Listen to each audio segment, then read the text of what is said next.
Rebecca Koster is out at a bar with her boyfriend. She was a pretty young woman, liked to have a good time. Then another man hits on the gregarious beauty. They met that night at the bar, but that was really all that we knew. We didn't know anything. And Rebecca mysteriously vanishes that very same night. We searched, we watched, day and night. Until she turns up murdered in the most gruesome of ways. You refer to the suspect as an it. Yes, Why do you do that? because what it did to my daughter, no human being could do. That's a demon that does something like that. To die the way she did, as young as she was, just 24, and so full of life, made Rebecca's murder all the more tragic. It was very rare she had a bad day. Bubbly, lively. She loved everything and everyone. Absolutely, Rebecca had a blast. Anytime she went out, she enjoyed herself to the fullest, which means everyone else did too. Such is the case when Rebecca, a home healthcare aide in Medford on New York's Long Island, steps out to have some fun at local bars with boyfriend Dan Mayer, her best friend Nicole Longo, and a couple of other friends.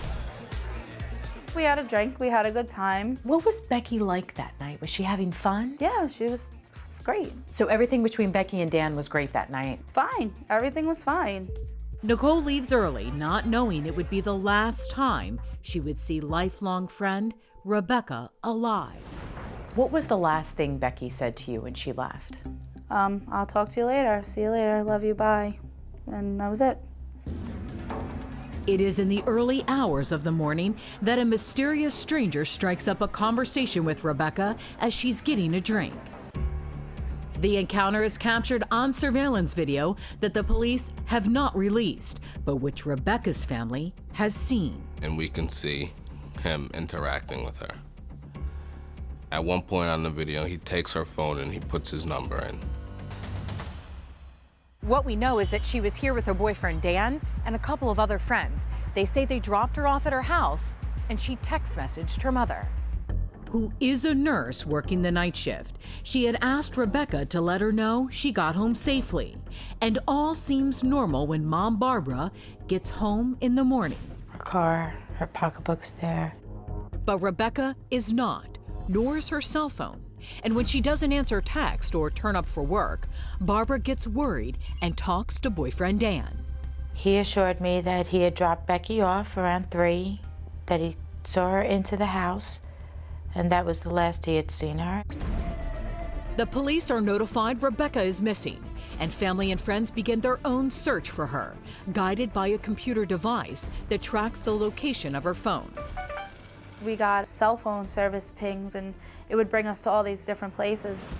We're all trying to figure out where Becky is. We're all making phone calls. We made flyers, we went out, we searched. I don't know where she could have been. Anything's possible, so we have to look everywhere. We had teams. We split up. We were everywhere. We were everywhere. We went dumpsters, garbage cans, everything. We just were knocking on doors, looking. Couldn't find her. Then, 3 days after Rebecca's disappearance, Barbara gets a text message from her daughter's phone. And what did it say? Saying that, Dan has her. She doesn't know where she is. She needs help. She's basically being held hostage. Yes. So what do you do? Right away, I panicked. I called her back. It dialed 911. The search party of friends and family goes straight to Dan's house, arriving at the same time as police. You opened his home. They went in. They searched. Yes. She's nowhere to be found. And she wasn't there. Did you think Dan had something to do with this? I wasn't sure. I had no idea. Then, just a few hours later, Barbara gets another text from Rebecca's phone. It said that Dan had her tied up in a basement. Adding, quote, "Don't tell Dan or he'll kill me." And friends and family immediately follow the phone pings, converging on the industrial area of Comac, about 20 miles from their Medford home. Screaming her name and banging on doors and just, no Becky. Barbara is distraught.